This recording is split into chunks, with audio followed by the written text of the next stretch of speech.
Buenas tardes a todos. Las destrezas de comunicación, como saben, son esenciales en el mundo globalizado en que vivimos.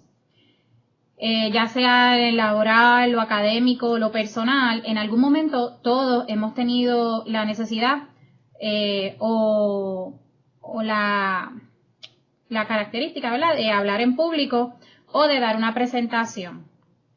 Les cuento que hay estudios que indican que diariamente se realizan 35 millones de presentaciones en el mundo. Eso es muchas presentaciones. Sin embargo, la mayoría de ellas no necesariamente son efectivas y no cumplen sus objetivos. Mi nombre es María Cruz Guillotti, trabajo como coordinadora de adiestramiento y diseñadora instruccional de Covimed, y hoy pues voy a compartir con ustedes varios consejos que le ayuden a expresarse eficazmente y estrategias, ¿verdad?, de cómo mejorar sus presentaciones, particularmente aquellas que usamos para enseñar, ya sea porque, ¿verdad?, seamos profesores y estemos ofreciendo una clase, o ya sea porque trabajemos en la biblioteca y necesitamos dar algún tipo de orientación a los estudiantes. Durante este seminario, los que están conectados en vivo pueden escribir comentarios o preguntas en el chat en cualquier momento. Yo estoy pendiente de ver el chat, así que a la medida que ustedes vayan haciendo preguntas o haciendo algún comentario, yo voy a interaccionar con ustedes en el chat.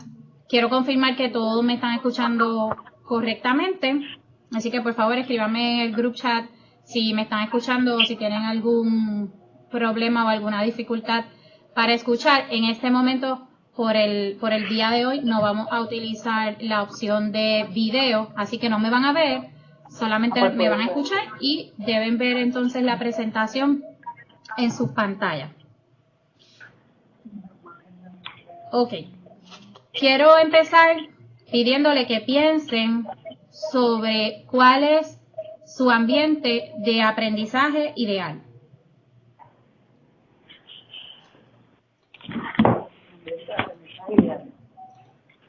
Piensen en cuál es su ambiente de aprendizaje ideal.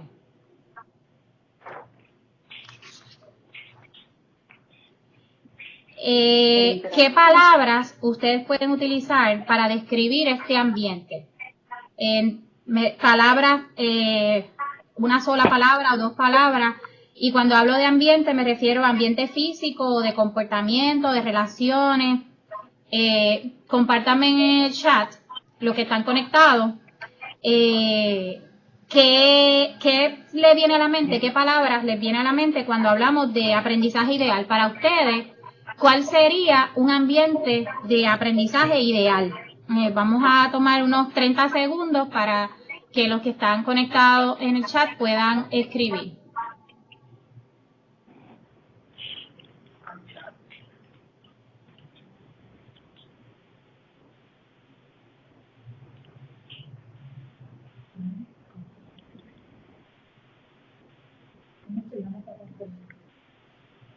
Presentaciones.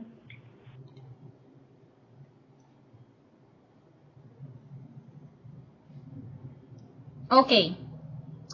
Ahora tengo otra pregunta.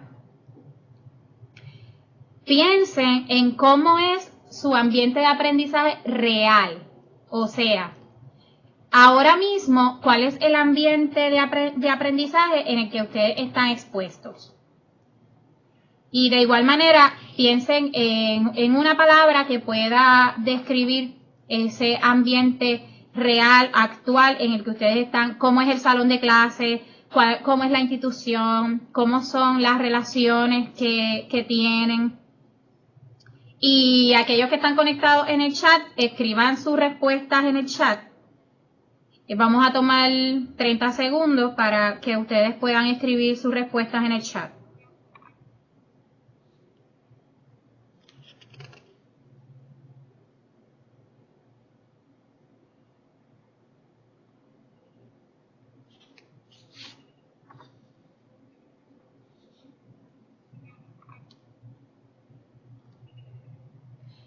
Les cuento que en un ejercicio, ¿verdad?, realizado con estudiantes universitarios, donde hicimos estas mismas preguntas, los estudiantes respondieron, en cuanto le preguntamos cuál es el ambiente de aprendizaje ideal, respondieron que fuera activo, participación, imaginación, intentar, cooperación, experiencia, discusión, auténtico, hacer, visual, curioso. Esas fueron algunas, ¿verdad?, de las respuestas que nos dieron los estudiantes con relación a que ellos pensaban que era un ambiente de aprendizaje ideal. Aquí me colocó UCA Mayagüez tranquilo y sereno.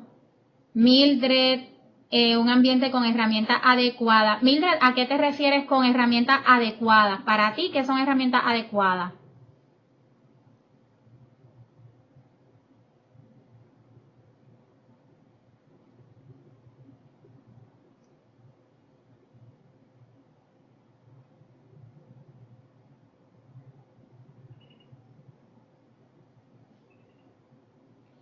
Y vamos a ver con relación a la pregunta del ambiente de aprendizaje real, entiéndase, aquello que los estudiantes están viviendo hoy en día en su institución. Recursos bibliográficos y equipo adecuado, Mildred, gracias. Pues vamos a ver en el ambiente de aprendizaje real cuáles fueron algunas de las respuestas de estos estudiantes. En el ambiente de aprendizaje real ellos dicen memorizar, es pasivo, es individual, es soñoliento, o sea que a muchos de ellos les da sueño estar en el salón, es aburrido, no le encuentran sentido en algunos casos, largo, es mucha repetición y algunos piensan que es una pérdida de tiempo.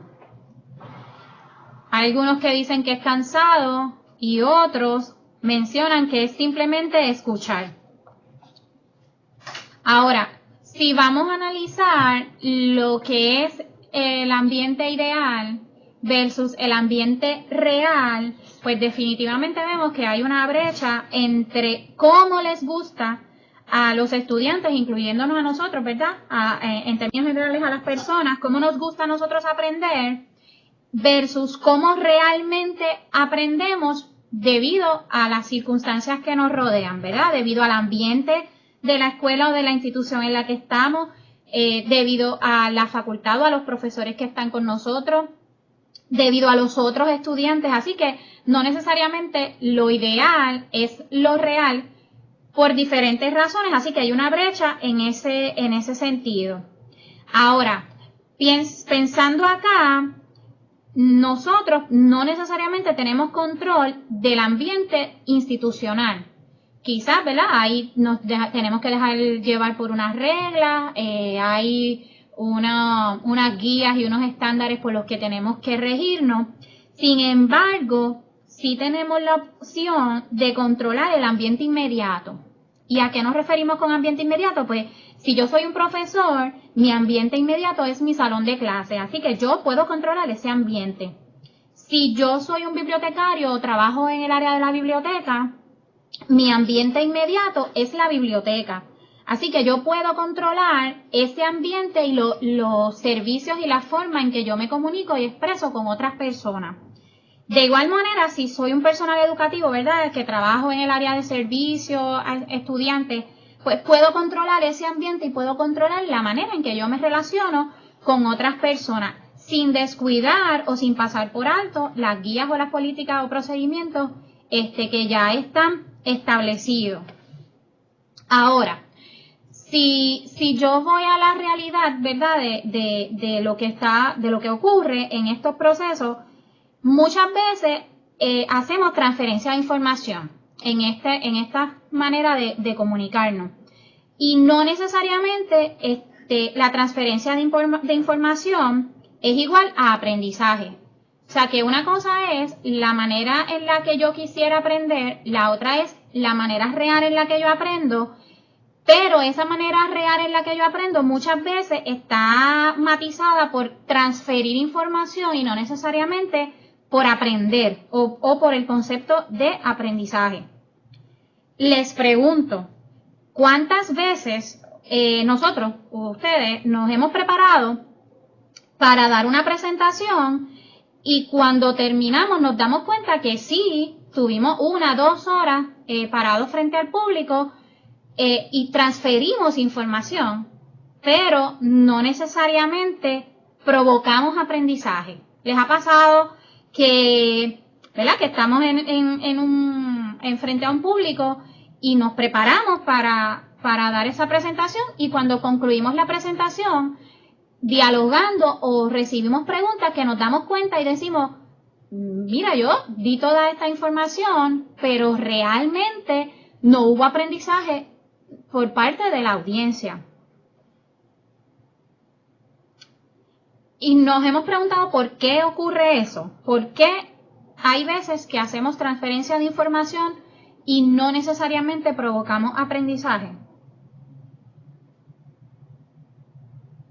Posiblemente porque preparamos la presentación pensando en nosotros, ¿verdad? En lo que nosotros sabemos, en lo que nosotros entendemos que vamos a dialogar, en lo que nosotros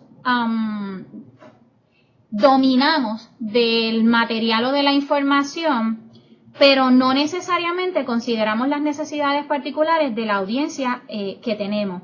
Es decir, que no consideramos qué es lo que queremos lograr con la audiencia.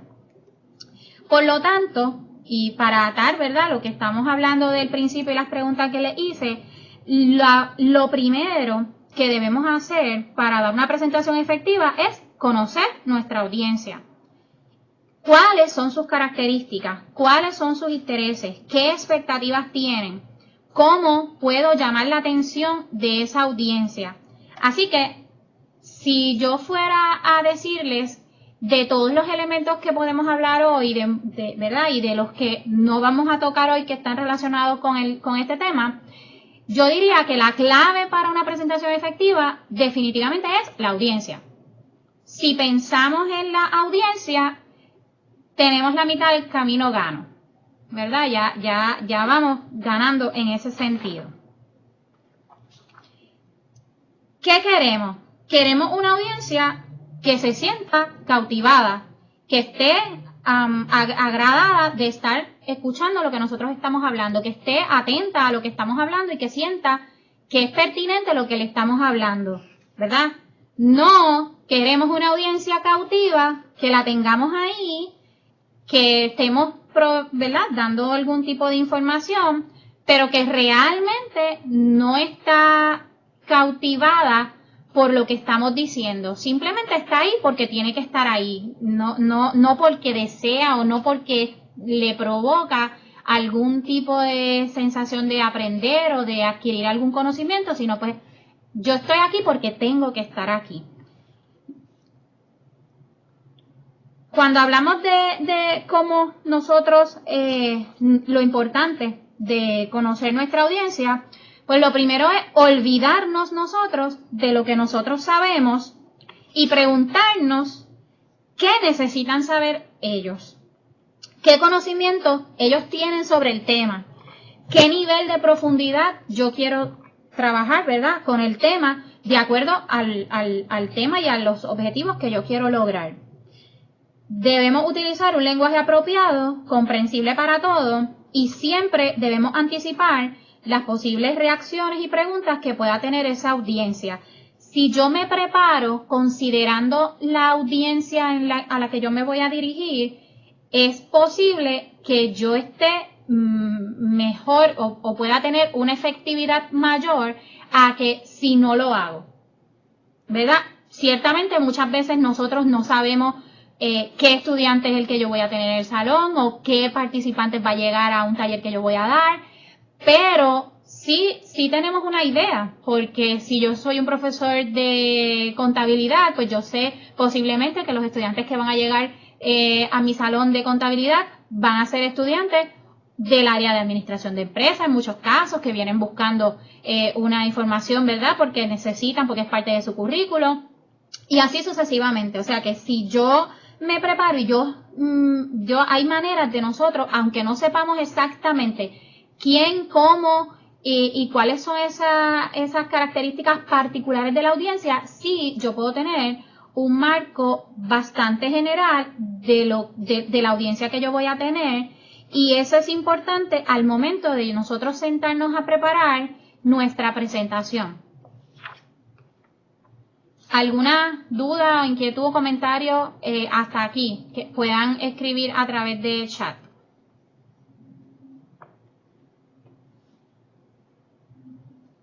Ok. Luego que nosotros tenemos identificada la audiencia, el próximo paso es el contenido. ¿Qué voy a decir? ¿Cuál es el mensaje que quiero llevar? ¿Qué característica tiene ese contenido?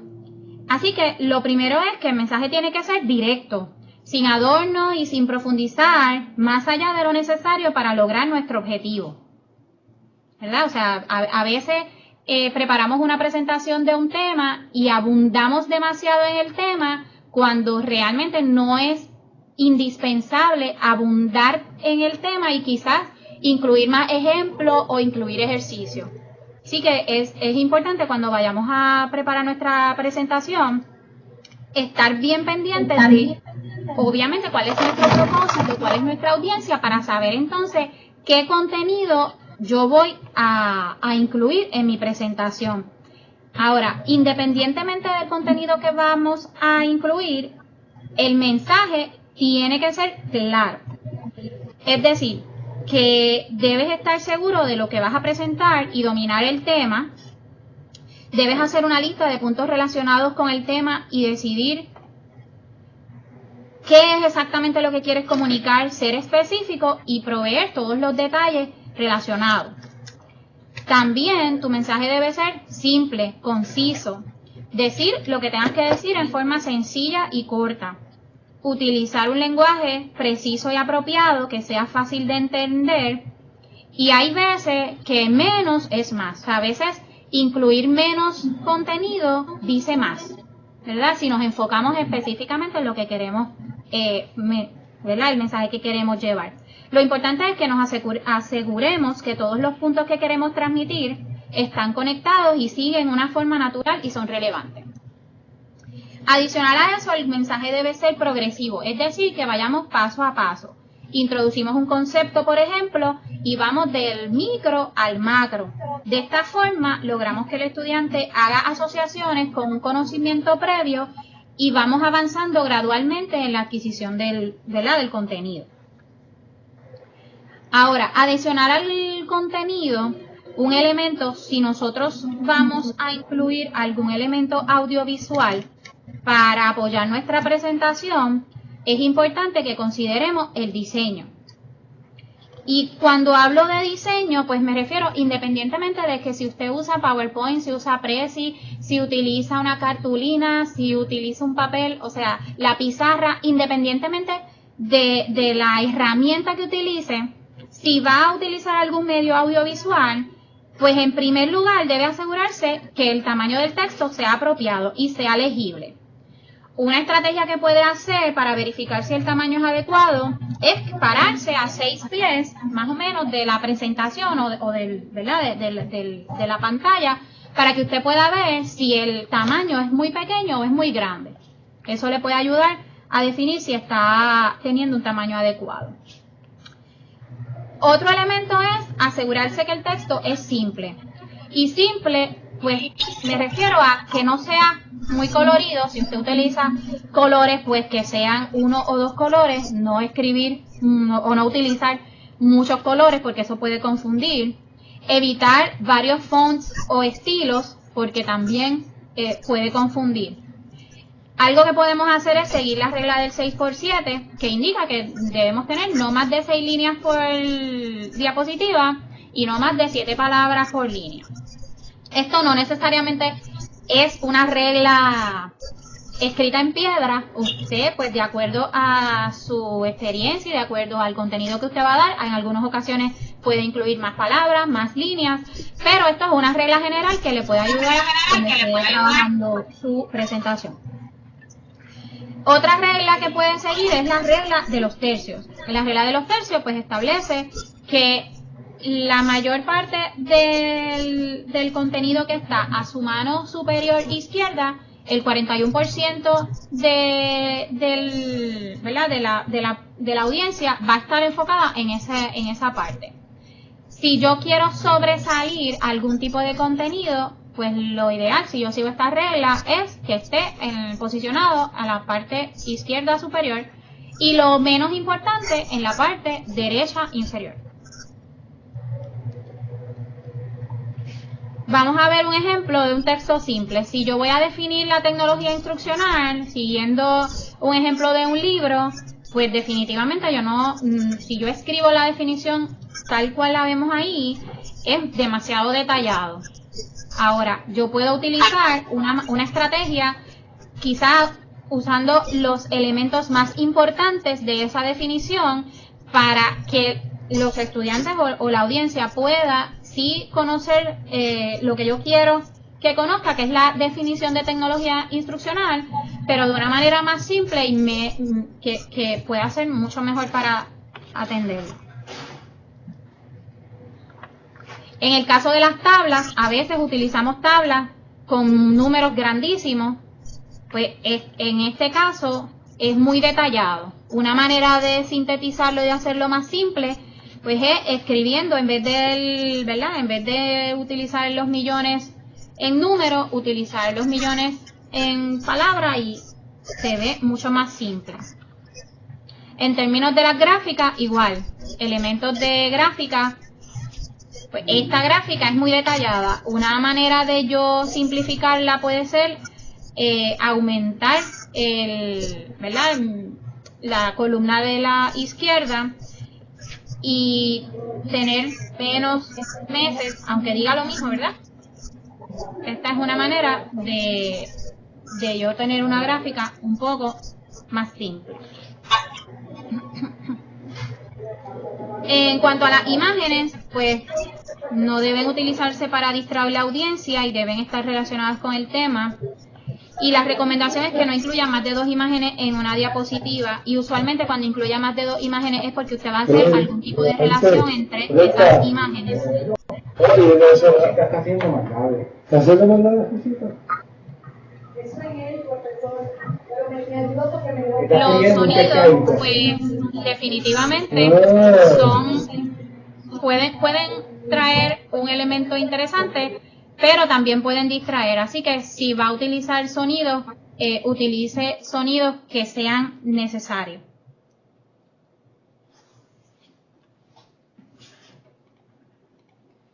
Con relación a las transiciones, evitemos las llamadas transiciones llamativas. Mejor utilizar las opciones de aparecer y desaparecer. Y con relación a las animaciones, pues tratemos de que las animaciones sean simples y al punto, sin mucho rebuscado.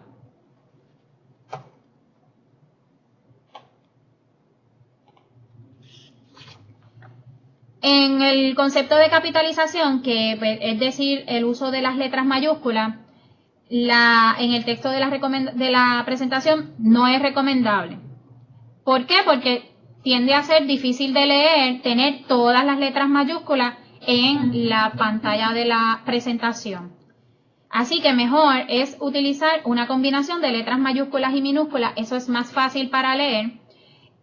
Sí, utilizando, ¿verdad?, las reglas del idioma y los nombres propios pues con su primera letra mayúscula y así sucesivamente. A lo que me refiero en este punto es a evitar el utilizar todas las letras mayúsculas en toda la diapositiva. Con relación al tipo de letra, pues tenemos 2 tipos de letras que son las sans serif y las serif. La principal diferencia entre la sans serif y la serif es que la serif tiene detalles adicionales en los bordes, ¿ves? Como ven aquí.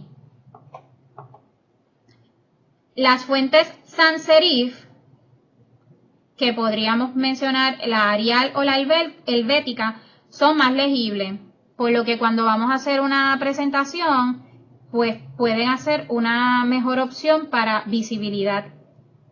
Las fuentes serif son mejores para los textos bien grandes, bloques de textos grandes, o para textos impresos como periódicos o revistas. Así que en términos generales las presentaciones van a ser mejor si utilizamos una letra sans serif que una serif.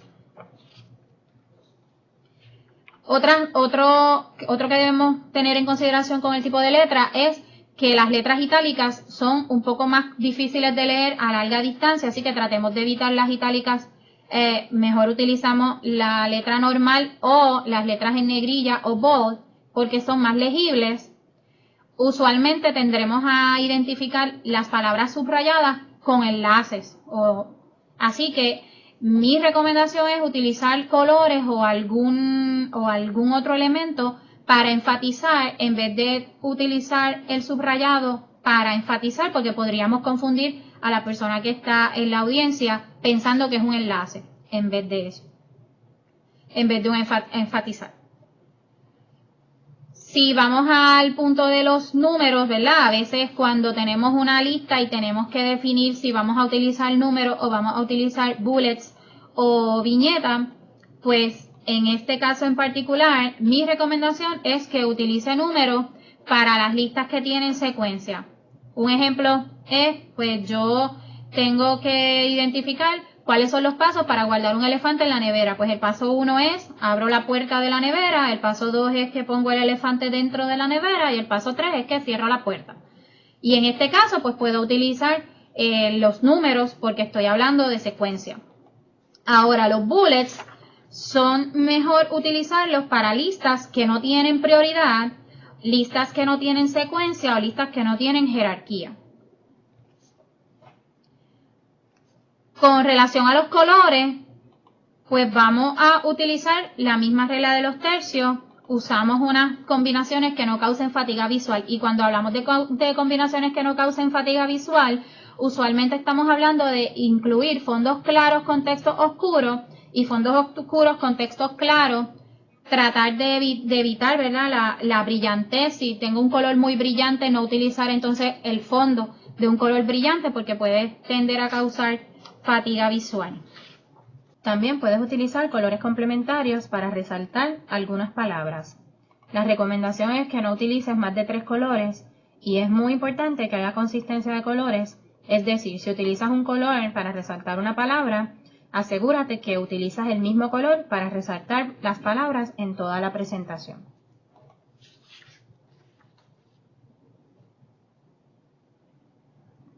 Ahora, los colores los podemos utilizar basándonos en nuestro estado de ánimo.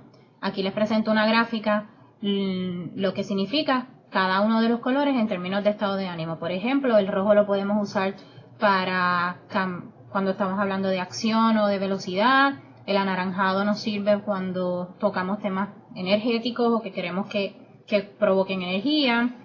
El azul usualmente se utiliza para confianza o tranquilidad.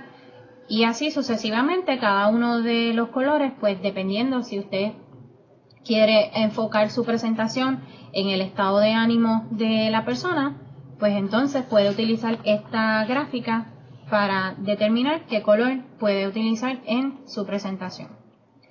Otra manera de aplicar el color en la presentación es utilizando la teoría del color, basándonos en 4 aspectos. Puede ser monocromático, lo que significa que vamos a utilizar un color en varios tonos. El usar el monocromático da sensación de armonía y es agradable a la vista, así que no debería tener problemas. Es mayormente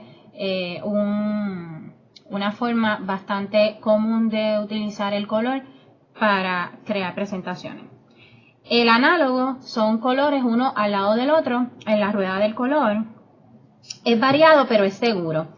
Nos ayuda al que el público preste atención y pues si queremos que tome en consideración en algunos temas complicados, pero no abrumándolos con tantas diferencias de color. La tercera opción es el complementario, que son los colores uno frente al otro en la rueda de colores. Con esto definitivamente va a conseguir atención. Este esquema sobrecarga el cerebro, por lo que es mejor utilizarlo cuando definitivamente quiera llamar la atención en un aspecto en particular. Finalmente, la triada, que son 3 colores equidistantes, es decir, 3 colores que forman un triángulo. Esta forma se recomienda para usuarios avanzados y la recomendación es dar a cada color un propósito. Se utiliza un color para resaltar un elemento, pues ser consistente en ese color. Otro color puede ser solamente para el texto, otro color puede ser para las imágenes.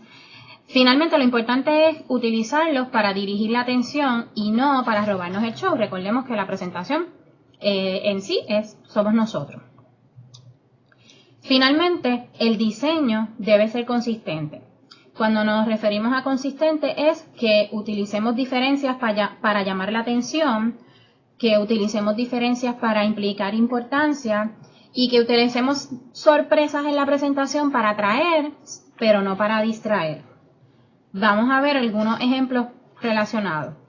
Cuando hablamos de diferencias para llamar la atención, pues si se fijan aquí en los bullets, utilicé en vez de un circulito una marca de cotejo. Esta diferencia captura la atención. Ahora, si en este ejemplo utilicé diferentes elementos para cada uno de los bullets, pues definitivamente esas diferencias distraen y la persona se va a enfocar más en los bullets que en el contenido. Cuando hablamos de que las diferencias implican importancia, pues en este ejemplo en particular, ve que la palabra importancia está cambiada de color y eso nos llama la atención y va a implicar que la persona, los ojos de la persona directamente van a enfocarse en esa palabra. Así que cuando queremos implicar importancia, esa es una recomendación que podemos seguir. Sin embargo, el utilizar demasiados colores en una misma diapositiva para llamar la atención o para crear importancia, lo que va a tener es un efecto contrario y posiblemente vamos a confundir al usuario porque no va a saber cuál de los elementos es en donde queremos destacar la importancia. Cuando vamos a la sorpresa, pues este ejemplo sorpresa puede atraer porque puede llamar la atención de la persona o puede dar la sensación de importancia en lo que estamos presentando. Sin embargo, si utilizamos este ejemplo, o sea que son varias sorpresas, 2 colores distintos y 2 tipos de sorpresas diferentes, pues puede distraer la atención del usuario. Así que vamos a ser un poco, sí, consistentes, pero dentro de esa consistencia tratar de no distraer para no perder de perspectiva el propósito que es atraer la atención de la persona, ¿verdad? De la audiencia. Y cuando pues ya esto es relacionado al diseño, y aunque entendemos que el diseño es relevante, como les mencioné, si van a utilizar herramientas audiovisuales, la realidad es que lo importante de la presentación somos nosotros, es el presentador. Por ende, el desempeño que nosotros tengamos en esa presentación va a ser la clave para que sea una presentación exitosa o no. Cuando hablamos de un desempeño efectivo, el primer punto a considerar es la voz y el volumen. La voz puede ser suave y efectiva.